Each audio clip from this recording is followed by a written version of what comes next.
السلام عليكم، مرحبا بكم في ميليبول في دوحة.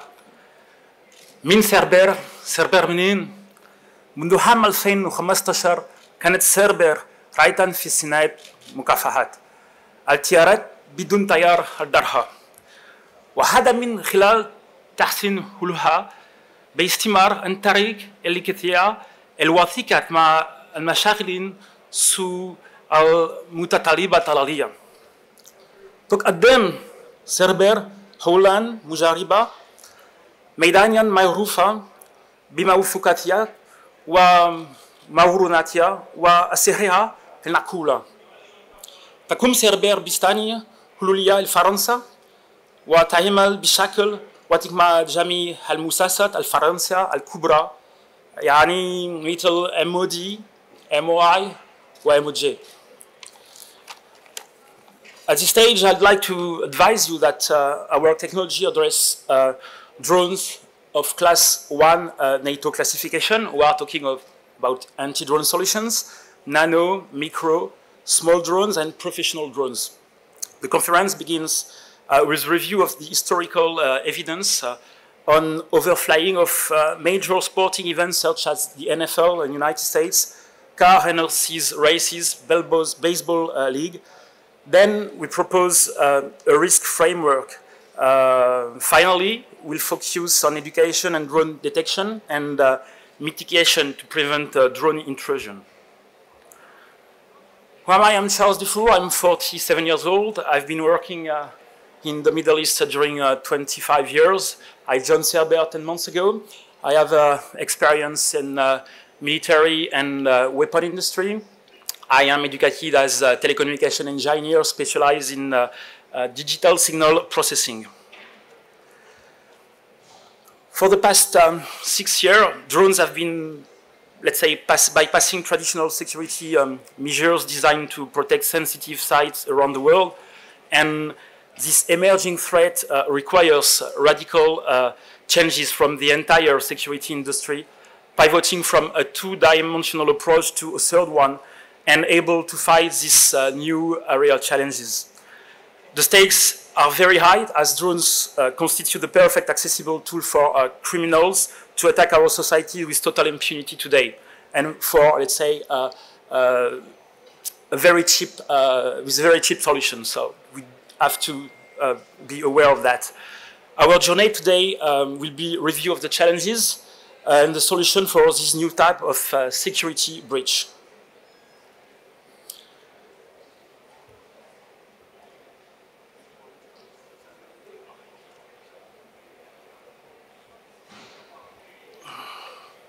Our coverage of Colorado begins with this amazing piece of video resulting in a federal investigation. A student captured this footage over a CU football game. Now the FAA and CU police are looking at what might be an illegal shoot. Jeff, Todd in Boulder tonight, we're starting to see drones over crowded events, Jeff. Apparently some operators either don't know the rules or simply ignore them. We talked to the kid who posted the video, and he admitted they did not know the regulations about the drones. Now, the school does not have any rules about flying a drone on campus, but the FAA says flying a drone anywhere near the stadium during a game is a big violation. The kids behind the video didn't hide who they are, but what they did above the CU versus Arizona game is being considered dangerous and has opened several investigations. Any type of event where we have a large number of people, it's not safe to be flying over that. Half of the video is shot during the day and likely doesn't violate drone regulations. But the FAA has temporary flight restriction zones over most major sporting events. This is what the zone looks like around Folsom Field when the Buffs are playing. Most people who are flying drones is that they just don't understand that what they're doing may not be legal. There could be other violations. Drone operators are supposed to keep a line of sight on their aircraft, which likely didn't happen here. The video has since been pulled down. Now, the FAA only would say that it is investigating, but wouldn't clarify exactly what these violations could result in. But from some searches online, it seems like fines could reach into the tens of thousands of dollars. We're live in Boulder tonight. Jeff Todd covering Colorado First. All right, Jeff, thank you. What's going on, guys? Welcome to another video on Principe TV. Today we are here at Yankee Stadium. So I have the drone with me. We're gonna send the drone on up, and let's see if we can get some pictures from up there. So this game is already underway since it started at 7:05, and let's take a look at the lineup. Right now we have the Yankees at the mound, and pitching for the Yankees is Jordan Montgomery, and at bat we have Robinson Cano.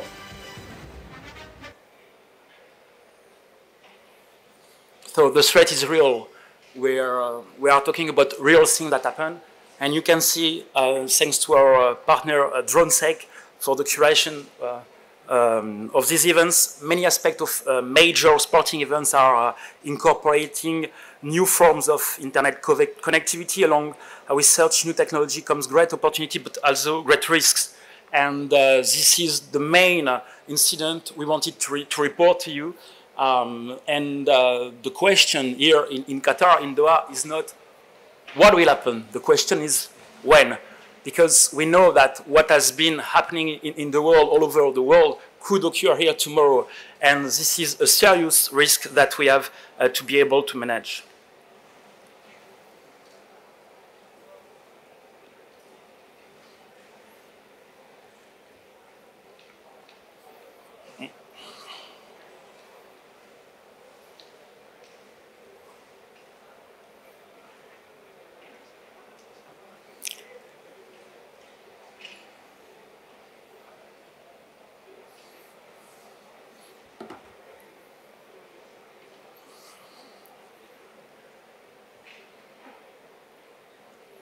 Sorry, next one, please?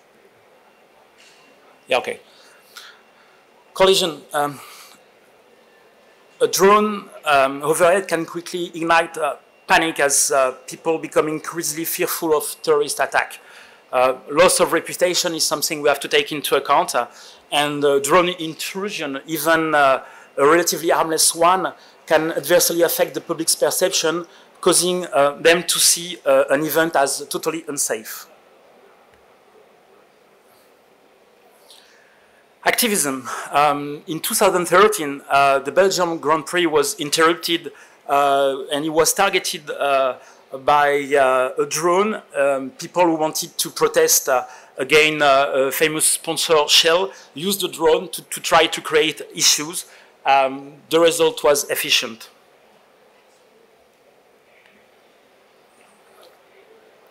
Attacks. In 2017, Argentinian football fan takes down drone with roll of toilet paper over spectators. 2 weeks ago, there has been some Houthi attacks in Saudi Arabia, and we know that this kind of things, for, as I said, a very cheap investment, can destroy your reputation or can completely cancel a certain event. Streaming, of course. For instance, camera-enabled drones were used during the Rio Olympics to provide television coverage along legacy rowing track 33. We have to be careful. Our image can be stolen. This is a new issue. Hacking, of course.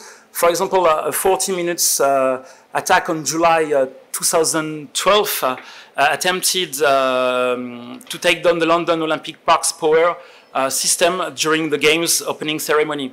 You don't have to forget that on a drone we can install telecommunication equipment.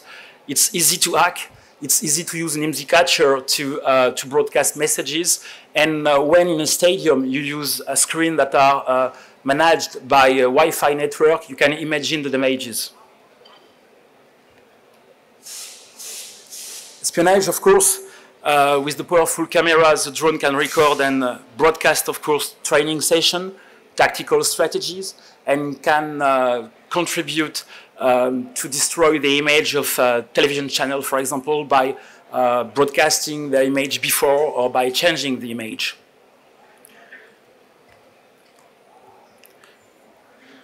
It is axiomatic that not all drone intrusions are created equal.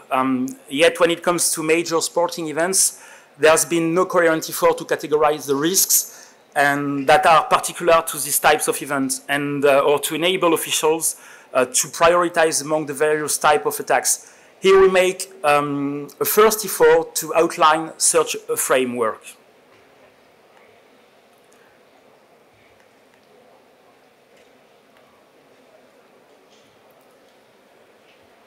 We have three dimensions: severity, or how serious the negative outcome could be; occurrence, or how likely or frequent the negative outcome could be; and of course, the detectability, or how likely is that the negative outcome will go undetected.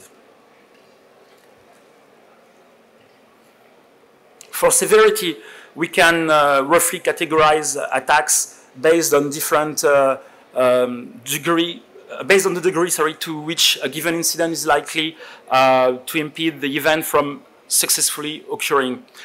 More serious would be physical harm caused to the athletes or spectators, of course, and in such a case, the event could be overshadowed and likely cancelled.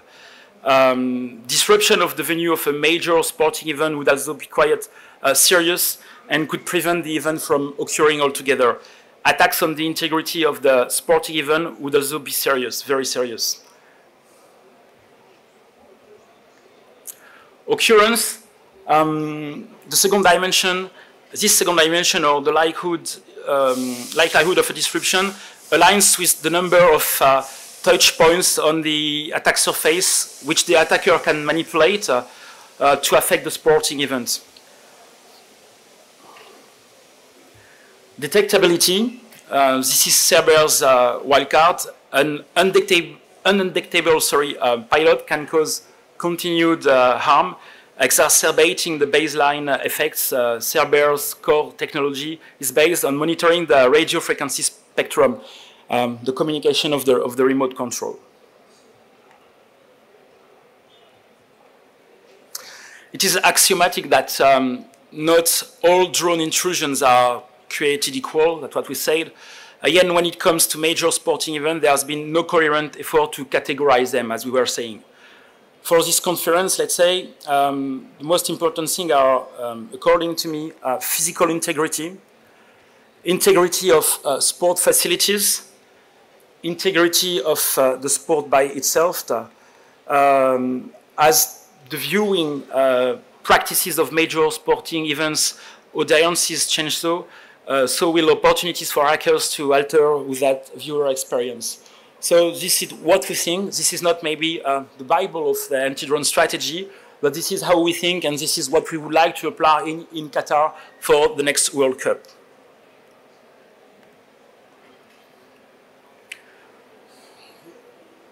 To conclude on this first part, this slide presents synthesized findings of our risk assessment. Of course, we welcome you to our booth G44 to continue to share this experience with you. Solutions and technology. Let's now talk about what we do concretely. The FAA have developed a toolbox for stadium management and team representatives to use for media and outreach purposes. Toolbox contents include standard graphics files, customizable graphics files. Drone safety is everyone concerned. The goal is to reach recreational drone operators who do not appreciate the risk of flying their drones over a stadium.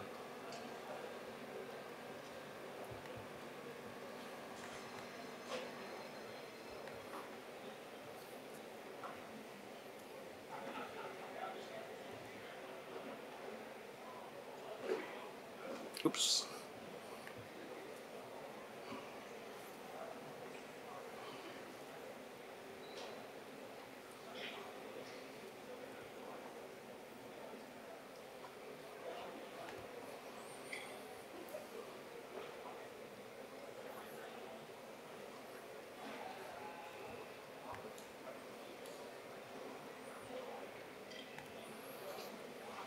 This is another real case.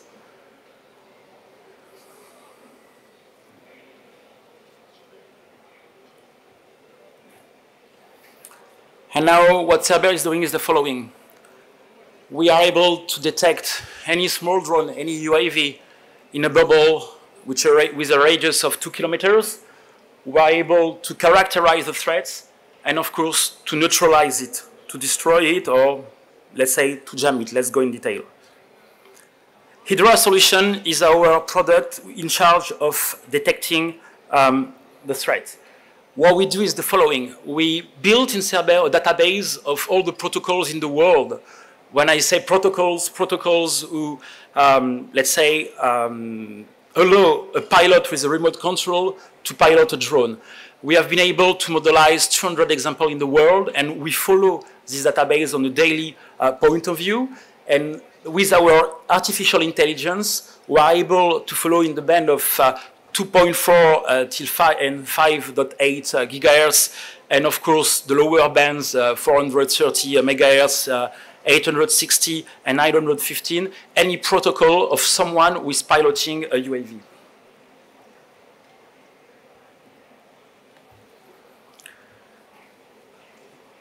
Hydra sensors receive this detailed data. We are able to follow a 360 degrees area. We are able, of course, to detect, we'll show you later, and to detect the presence of the pilot. We know when the remote control is on, and as soon as the drone takes off, we're able to follow the drone. At the end, you decide to jam the drone, to jam the communication, whether the drone will have a return to home process and the drone will be back to its original point, whether the drone will collapse, whether it will land slowly according to his own protocol.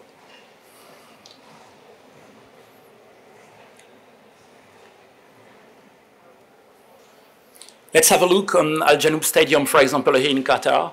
We put two Hydra systems. The two Hydra systems are in the center of both circles. And we will see if someone turns on a remote control, what could happen. Then we are working just on passive detection. We are scanning the spectrum, and suddenly the first Hydra detecting the position of a pilot. This yellow directions just show you the position of the pilot. Of course, at the cross, you have the guy, and suddenly it becomes red. Why? Because a drone took off. And you will see that the pilot doesn't move, of course. He's staying at his origin, at his points, and you will see that the drone is moving, is in this north way. We have immediately the type of the drone, as you have seen on the screen on the left. We know which type is flying, and we know the frequency. And of course, whether we are in an automatic mode because you don't want to manage those things, and immediately the communication between the remote control and the drone will be jammed, whether you decide to do it with your own officer that will push the button to jam the communication between the drone and the pilot. It's very easy to use. A 6-year-old kid is able to manipulate this kind of environment.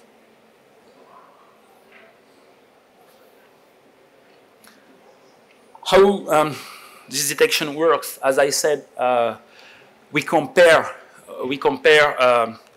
the signal with our database. Now that it has been done in this simulation, we use the Medusa jammer, very classical jammer, but you have to know that we have designed this jammer in order to jam only the frequency on which the drone was flying. Why? Because we are working in urban environment, we are working with people using phone close to those frequency, maybe the same as the pilot use, and we don't want to disturb, let's say, the people working in our area.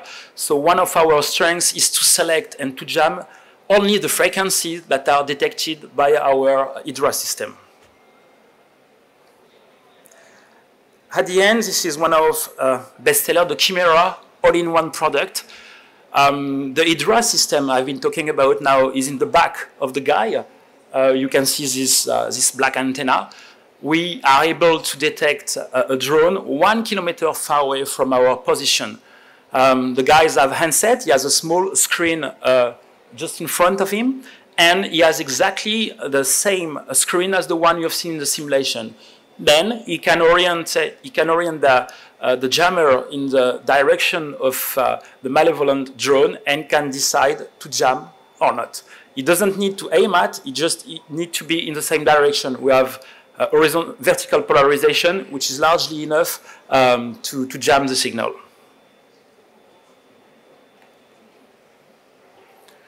Couple of our clients today. You have to know that we are a unique RF specialized anti-drone French company. We are collaborating with huge French companies as CS, MBDA, Thales. So most of the time, if you see a European solution, even German solution, you will see that Cerbair is there, is present. And as we are specialized really in the radio frequency analysis, we most of the time belong to other system, or we are used as a subcontractor to UJust system. Feel free to contact us or to visit us here. I would like to know if some of you guys have some questions.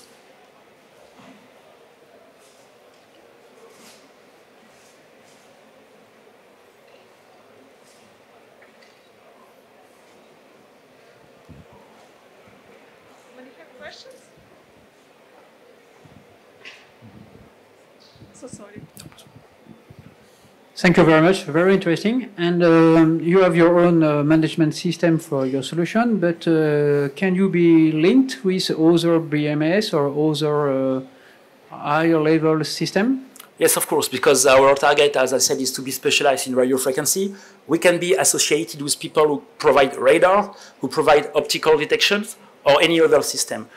Same story for the weapon you use to whether to jam or to kill the drone. We can be associated to any anti-aircraft solution, and this is possible. We have a C2, which is the one who manages the product, but we have a very common way of sending the information, and we are able to adapt this data to any other support. Thank you.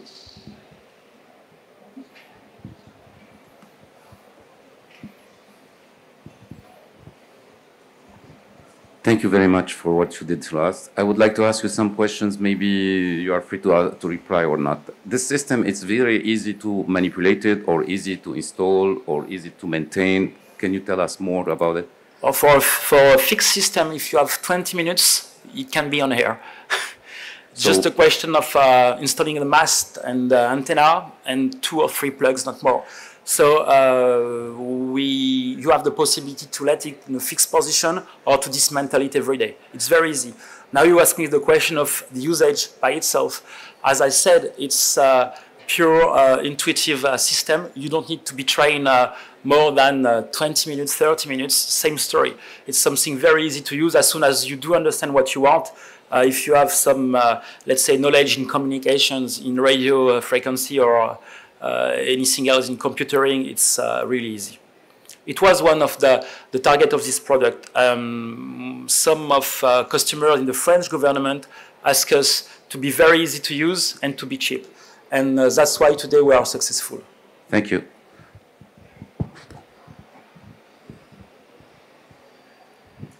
I will ask in Arabic, please. In Arabic. Okay?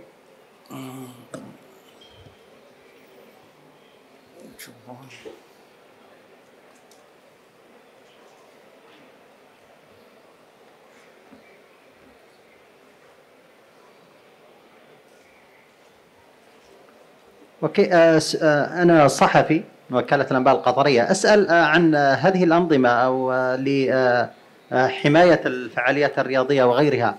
لا تشكل هذه الانظمة ايضا، يعني كيف تفرق بين الطائرة المعادية والطائرة الصديقة، حيث أن الاجواء ممكن ان تكون ايضا فيها الكثير من الطائرات الصديقة لإدارة الفعاليات والتصوير فكيف يمكن لمثل هذه البرامج أن تكشف طبيعة هذه الطائرات المسيرة أثناء الأحداث الرياضية؟ شكرا.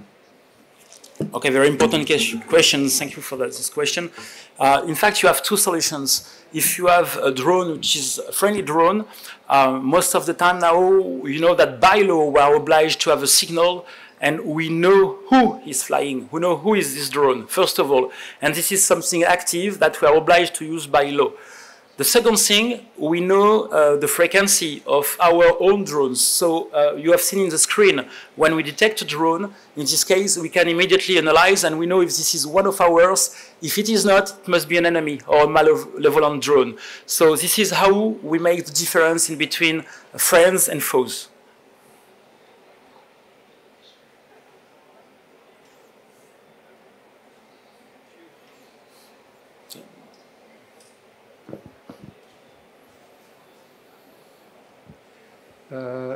Thank you, Charles.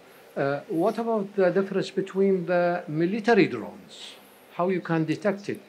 In fact, in our job, sir, we worked on very small drones used by terrorists.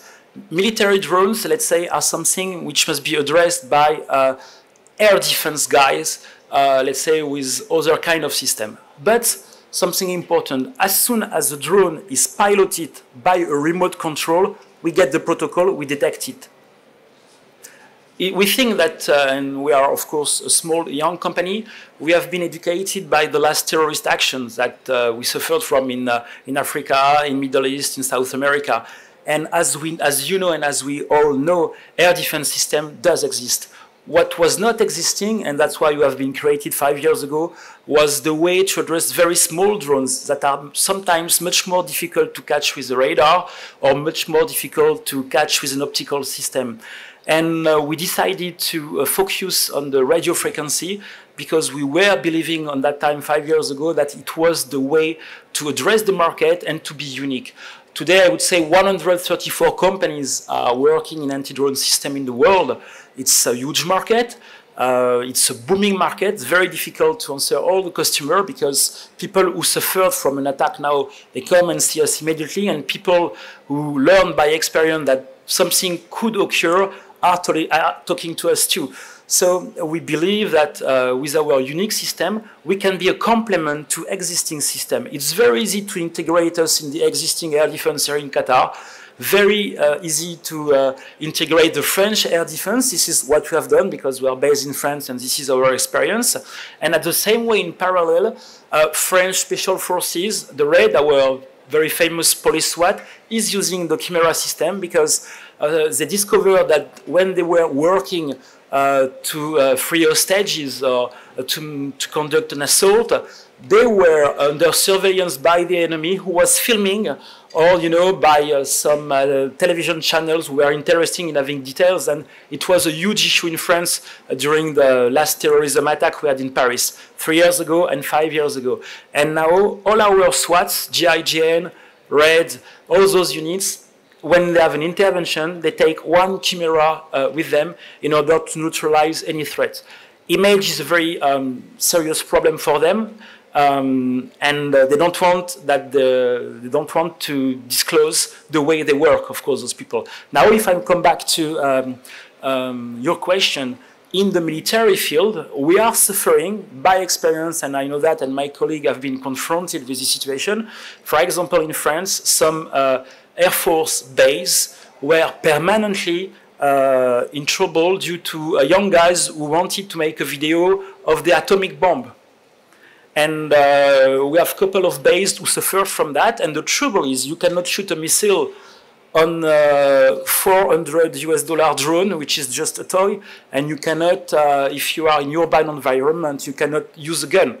So our solution was the right one and was really appropriated just to neutralize the threat without damaging, the environment. So military drone, we can address it, we can detect it, but if you are talking about very huge drone, this concerns the air defense and the Air Force. Okay, but you have a personnel, which is he got a load of your equipment, about, I think, 8 to 10 kilo. Is that right? Yeah. Okay. So how is the flexibility and mobility to attack straight away the drone itself? Because might we don't have this flexibility. Sorry, I cannot. Because I think he don't have this flexibility. This personnel, which is got the load, hold the load. Might be he didn't have this flexibility enough to attack the drone itself. So no, how you can solve this? We have this flexibility. No, we have this flexibility because whatever happens, a drone must be piloted, or at least must have GPS signal, must have something that will help him to find his way. So as soon as there is a signal, we are able to create a huge problem to the drone. So we don't need to be violent, or we don't need to shoot directly, but just by jamming the appropriate signal, the drone is lost. And this has been combat proven in the last 10 months. Due to the field of view is wide. So due to the field of view is wide. That's why you don't need, might be just... Exactly. Oh, okay. If it's the drone, it's shielded and you can't detect it. If it's shielded itself by a certain of material. Well, we can imagine anything. Either a coating or a certain of material. Okay, so how you can deal with such a drone? You can detect it. As I said, I don't care about how the drone is, on which material. I just care about a communication or a signal between a satellite and the drone, or between the drone and a pilot. This is what we do. Can you detect the signals from the satellite? Of course. Okay, so it doesn't matter if it's shielded or not. The worst case for us would be a drone that do not communicate, that do not send any signal, that is pure standalone. But in this case, we must be sure that he has been really well programmed or well trained. I don't know how, but usually a drone has to follow a certain route. He has to be guided whether by a satellite, whether by someone. Even at the end, most of the time, in our experience, we get a lot of pretext from our forces. Most of the time at the end, the terrorist or the guy who wants to do something bad to you will finish the operation by hand, will pilot it. Because at the end, the target could have changed, the target could have moved a little bit, except if it's a fixed building or something which is stable. But when we talk about terrorist action, the guy at the end must make sure that he will create some damages. And if he's targeting something which does not exist or which has moved the vehicle, something like this, it's difficult. So in our experience, 99% of the cases at the end, someone was taking the decision to continue the action or to modify the action. Okay. What about if the drone is very small and carrying, say, for example, carrying C4? I don't care about the size. How you can the size I don't care. Yeah, I don't have a radar, so the size is no issue for me. If this drone is piloted, how you can detect it? That's my issue. How you can detect it if it's very small? I don't care about the size. I will take care about the communication between this small drone. Yes, so that's it. The size is not an issue for us. Even a fly, if a fly is talking to someone, I will detect it. Very good. Very good. Very good. Thank you very much. That's the way we work. Yeah. Thank you, Charles. Thank you, sir.